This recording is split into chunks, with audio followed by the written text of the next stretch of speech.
Hello students, आज के इस वीडियो लेक्चर में हम टाइप्स ऑफ सेक्रेटरी स्टडी करेंगे। तो इसका एक्सप्लेनेशन स्टार्ट करने से पहले मैं आपसे रिक्वेस्ट करूंगी कि अगर अभी तक आपने मेरे चैनल को सब्सक्राइब नहीं किया है तो चैनल को सब्सक्राइब कीजिए। चैनल लिंक अपने फ्रेंड्स के साथ शेयर करना मत भूलिएगा एंड वीडियो को लास्ट तक देखिएगा, लाइक जरूर से कीजिएगा। So let's begin with the types of secretary. The growth of industrialisation and modernisation की वजह से, जो इंडस्ट्रियलाइजेशन एंड मॉडर्नाइजेशन की वजह से एक यहाँ पर जो सेक्रेटरी की डिमांड है वो इंक्रीज हो गई। किस लिए इंक्रीज हो गई? क्योंकि एवरी जो ऑर्गेनाइजेशन है रिक्वायर्स वन सच पर्सन, एक ऐसा बंदा चाहिए था ऑन होम द इंडिविजुअल्स और ऑर्गेनाइजेशन कैन एंट्रस्ट, उन पे भरोसा रख सके, उनके सीक्रेट सेक्रेटरी मेंटेन कर सके। द पर्सन विथ रिस्पॉन्सिबिलिटीज, जिम्मेदारी के साथ, जवाबदारी के साथ, जिम्मेदारी के साथ। नाउ द कॉन्सेप्ट ऑफ इसका जो कॉन्सेप्ट है सेक्रेटरी का हैज एक्सपैंडेड, ये एक्सपैंड हो गया है and is required by almost all types of organisation, और हर एक ऑर्गेनाइजेशन में सेक्रेटरी की जरूरत पड़ती ही है। Now each secretary performs the duties, हर एक सेक्रेटरी अपनी ड्यूटी परफॉर्म करता है, वो अपनी ड्यूटी पूरी करता है एंड वो रिस्पॉन्सिबिलिटीज ऑफ द ऑर्गेनाइजेशन, वो ऑर्गेनाइजेशन की जो रिस्पॉन्सिबिलिटीज है उसको भी फुलफिल करता है, उसको भी वो परफॉर्म करता है एंड वो एम्प्लॉयर्स से रिलेटेड, उसका जो एम्प्लॉयर है जो उसको एम्प्लॉयड करता है उसके प्रति वो अपनी जो उसकी ड्यूटी है, उसकी रिस्पॉन्सिबिलिटी है, जो जिम्मेदारियां हैं उसके जो काम है वो फुलफिल करता है वो। तो following are the various types of secretaries. तो वेरियस टाइप्स ऑफ सेक्रेटरी है जिसमें टू टाइप्स ऑफ सेक्रेटरी है। एक है पर्सनल सेक्रेटरी। पर्सनल सेक्रेटरी का तो हम बहुत नाम सुने हैं, राइट ना, क्योंकि पर्सनल सेक्रेटरी किसी का भी सिंगल इंडिविजुअल पर्सन का, पर्सनल मतलब इंडिविजुअल पर्सन का सेक्रेटरी। एंड इंस्टीट्यूशनल जो सेक्रेटरी है वो होता है ऑर्गेनाइजेशन का, पर्टिकुलर बिजनेस का, ऑर्गेनाइजेशन का, फर्म का। तो secretary of a non profit association, non profit association का सेक्रेटरी, जो बहुत सारे जो संस्थाएं हैं, जहां पर जो संस्थाएं हैं, अलग अलग इंस्टीट्यूशन है, संस्थाएं हैं जो प्रॉफिट मेकिंग जिनका एम नहीं होता है,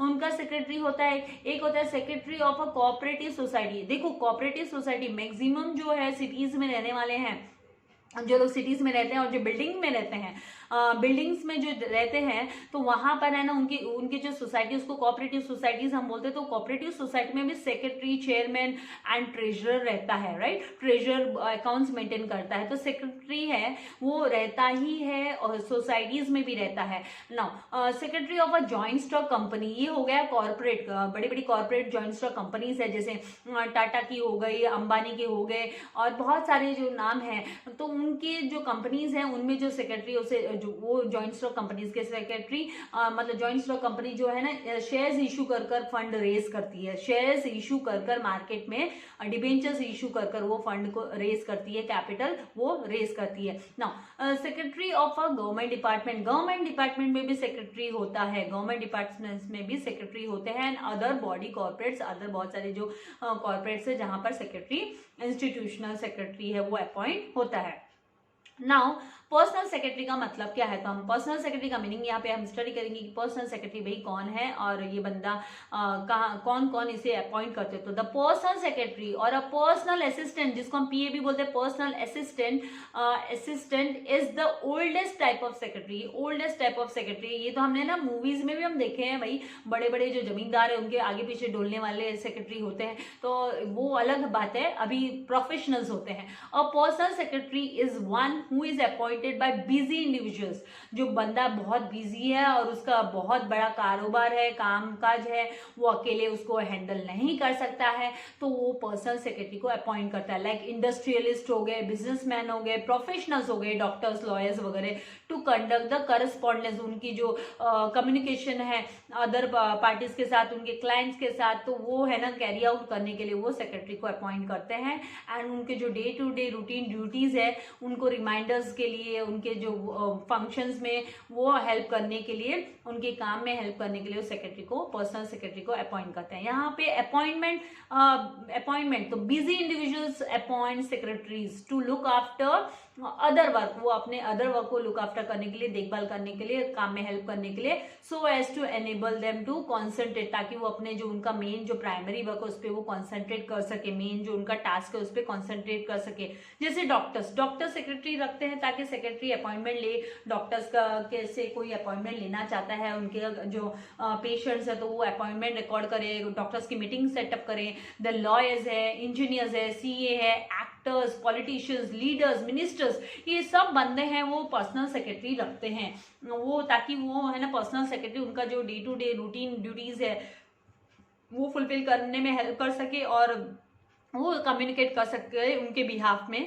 नाउ क्वालिफिकेशंस क्या होती है सेक्रेटरी की, तो a personal secretary as such has no specific qualification. Personal secretary के लिए कोई ऐसे स्पेसिफिक पर्टिकुलर क्वालिफिकेशन की जरूरत नहीं होती है। येट अ ग्रेजुएशन, अभी कैसे ग्रेजुएशन पोस्ट ग्रेजुएट भी सेक्रेटरी हो जाते हैं, गुड कमांड जिनके लैंग्वेज पे होती है, overall language, and is required knowledge of computers, जिसको कंप्यूटर का नॉलेज है, इंटरनेट स्किल्स, जिसके पास इंटरनेट का नॉलेज है, स्किल्स है, जिसके पास have now become a necessity, क्योंकि इंटरनेट के बिना तो अभी कुछ काम नहीं होता, तो अगर जिसको कंप्यूटर का अच्छा खासा नॉलेज है, स्किल है, ग्रेजुएट है, तो वो भी सेक्रेटरी हो जाता है। तो the qualification depends on the, ये डिपेंड करती है कि एम्प्लॉयर का प्रोफेशन क्या है, उसके ऊपर डिपेंड करती है क्वालिफिकेशन किसकी, पर्सनल सेक्रेटरी की। अब आते हैं इंस्टीट्यूशनल सेक्रेटरी पे। तो इंस्टीट्यूशनल सेक्रेटरी कौन होते हैं, तो institutional secretary a secretary appointed by an institution, एक पर्टिकुलर इंस्टीट्यूशन, एक ऑर्गेनाइजेशन जब किसी बंदे को अपॉइंट करती है एज ए सेक्रेटरी तो उसे इंस्टीट्यूशनल सेक्रेटरी बोला जाता है। वो अपने पर्सनल काम के लिए नहीं, वो इंस्टीट्यूशन के काम के लिए, ऑर्गेनाइजेशन के काम के लिए सेक्रेटरी को अपॉइंट करते हैं। So some of the institutional secretaries are, कौन कौन से इंस्टीट्यूशनल सेक्रेटरीज के कैटेगरी में आते हैं, तो पहला secretary of a non profit association. तो नॉन प्रॉफिट एसोसिएशन का मतलब क्या है, जो सोशल वर्क के लिए, जो social educational cultural arts and sports activities के इंटेंशन से जो सर्विसेज प्रोवाइड करता है ऑर्गेनाइजेशन एसोसिएशन, वो है ना अपने सेक्रेटरी को अपॉइंट करते हैं, तो वो इंस्टीट्यूशनल सेक्रेटरी होता है। A non profit association means the organisation formed, it is organization is formed, is constructed, constituted to promote social, जो promote करता है, motivate करता है social, educational, cultural, arts, sports activities with the intention of providing services and not to earn profit, जिनका main motive, जिनका motive है ना profit earn करना नहीं होता है। Now appoint a non-profit association is looked after by management committee, उसको management committee है ना वो look after करती है, which is elected by members, उसके जो members होते हैं, जो subscribers होते हैं, वो elect करते हैं, choose करते हैं इसको, किसको, management committee को। Now the secretary may be a full time, ये full time भी हो सकता है और part time person भी हो सकता है, working on the salary basis, salary basis पे भी work कर सकता है या honorarium basis पे, honorarium basis मतलब एक तरीके से अपना फीस चार्ज करता है, मिनिमल अमाउंट फीस चार्ज करता है। Now for example rotary club का सेक्रेटरी हो गया, लायंस क्लब का सेक्रेटरी हो गया, स्पोर्ट्स क्लब का सेक्रेटरी हो गया, कल्चरल क्लब्स का secretary and chamber of commerce का सेक्रेटरी। नाउ इनकी क्वालिफिकेशन क्या होनी चाहिए, तो there is no prescribed qualification, इसके लिए कोई ना स्पेसिफिक कोई है ना क्वालिफिकेशन प्रिस्क्राइब नहीं की गई कि भाई यहाँ MBA होना चाहिए या CS होना चाहिए या CA होना चाहिए, ऐसा नहीं है for this type of secretary. Now the secretary may be should be acquainted, उसके पास नॉलेज होना चाहिए, ही शुड हैव द और she should have with the objects, उसको जो बेसिक फंक्शनिंग जो होती है ऑर्गेनाइजेशन की उसका नॉलेज होना चाहिए, उसमें वो माहिर होना चाहिए। नाउ नॉलेज ऑफ फाइलिंग, उसको है ना रिटर्न फाइल करने का नॉलेज होना चाहिए, कंप्यूटर्स का नॉलेज होना चाहिए, करस्पॉन्डेंस मतलब उसको कम्युनिकेट कर सके वो लेटर राइटिंग के थ्रू या फोन कॉल्स के through, are the basic requirements होती है ऑर्गेनाइजेशन के सेक्रेटरी के लिए जो चाहिए होता है उसमें skill. Now coming to the secretary of a cooperative society, तो कोऑपरेटिव सोसाइटीज के सेक्रेटरी की बात करते हैं तो cooperative society is an association formed voluntarily form होती है ये बाय मिनिमम 10 मेंबर्स और मोर। तो महाराष्ट्र में, तो यहाँ पे in Maharashtra these societies are registered, तो हमारे महाराष्ट्र स्टेट में ये जो सोसाइटीज है registered under the state cooperative societies act 1960 के तहत है ना, ये है ना रजिस्ट्रेशन हुआ है सोसाइटीज का, कोऑपरेटिव सोसाइटीज का। एंड यहाँ पे कंपल्सरी कंपलसरीली है ना ये कमेटी होनी जरूरी है, ये जहाँ पर है ना चेयरमैन होगा, सेक्रेटरी होगा एंड ट्रेजरर होगा एंड अदर मेंबर्स होंगे। तो its main object is to provide services. यहाँ पे सर्विसेज से प्रोवाइड करते हैं, यहाँ पे कोई सैलरी नहीं मिलती है सेक्रेटरी चेयरमैन को या ट्रेजरर को। जो वो सोसाइटी के जो मेंबर्स होते हैं, जो ओनर फ्लैट ओनर्स रहते हैं, उन्हीं में से इलेक्शन होता है, वो उन्हीं में से है ना सेक्रेटरी चेयरमैन और ट्रेजरर बनते हैं उनके स्किल के अकॉर्डिंगली। तो फॉर एग्जांपल कोऑपरेटिव बैंक्स हो गए, कोऑपरेटिव हाउसिंग सोसाइटीज हो गए, कंज्यूमर कोऑपरेटिव स्टोर्स हो गए, तो ये सब इसके अंडर में आते हैं ना।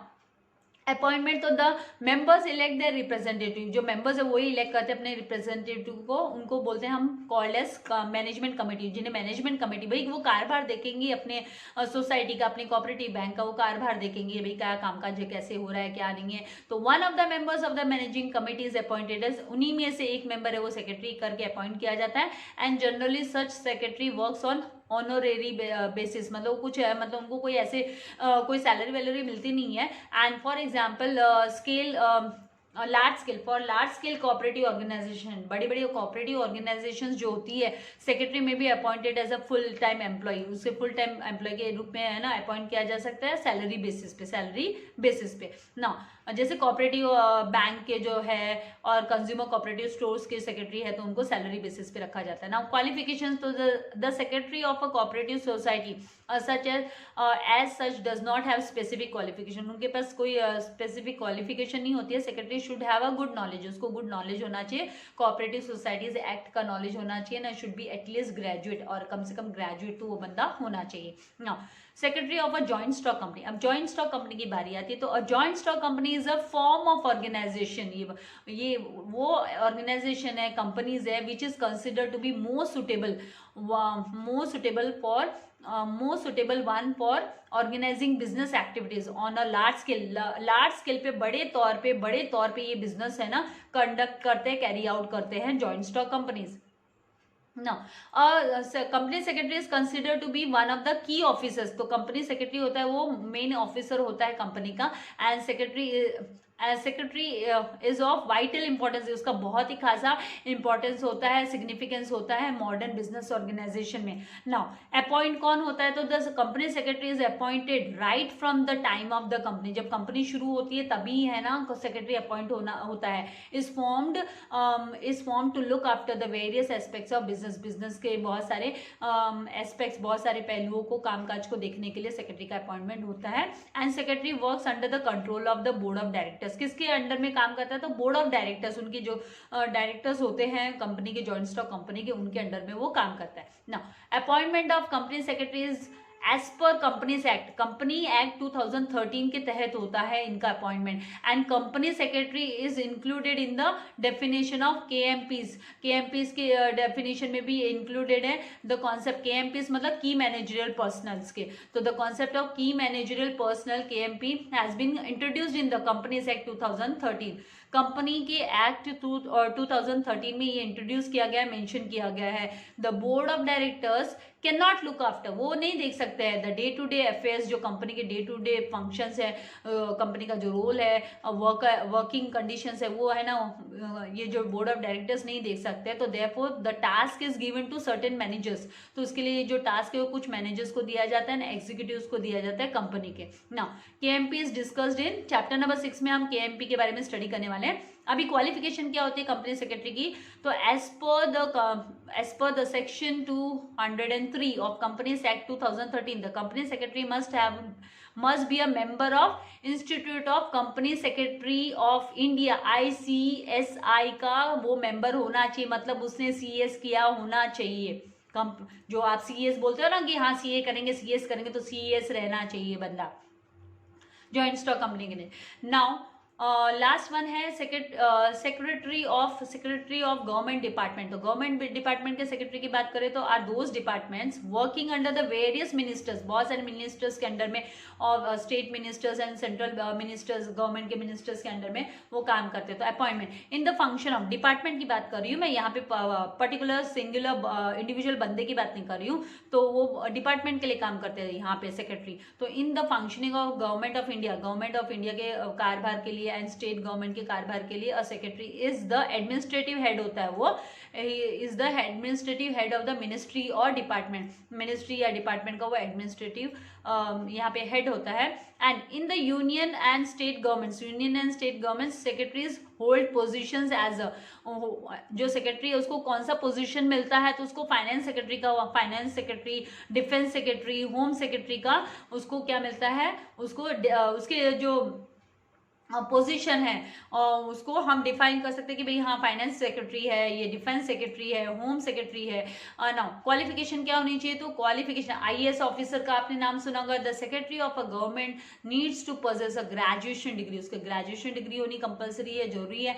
And the secretary should pass the civil services examination, उसको सीएसई जो सिविल सर्विसेज एग्जामिनेशन है जो है ना पब्लिक सर्विसेज कंडक्ट की जाती है by the public service commission and B N Indian institute Indian administrative services. IAS officer जो हम नाम सुनते हैं, बहुत आईएएस ऑफिसर का नाम सुनते हैं, तो वो secretary as a secretary appoint होते हैं।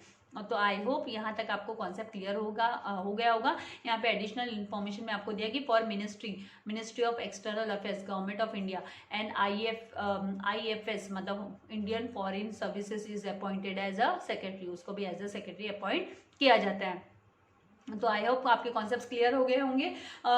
चैप्टर रीडिंग करना मत भूलिएगा, चैप्टर रीडिंग करना बहुत मस्ट है। आप जितने बार चैप्टर को रीड करोगे उतना ही आपका नॉलेज है ना वो आप you will acquaint the knowledge, आप गेन करते जाओगे नॉलेज, आपका नॉलेज बढ़ते जाएगा। एंड वीडियो को लाइक करना, शेयर करना एंड चैनल को सब्सक्राइब करना मत भूलिएगा। Thank you very much, God bless you all dear students.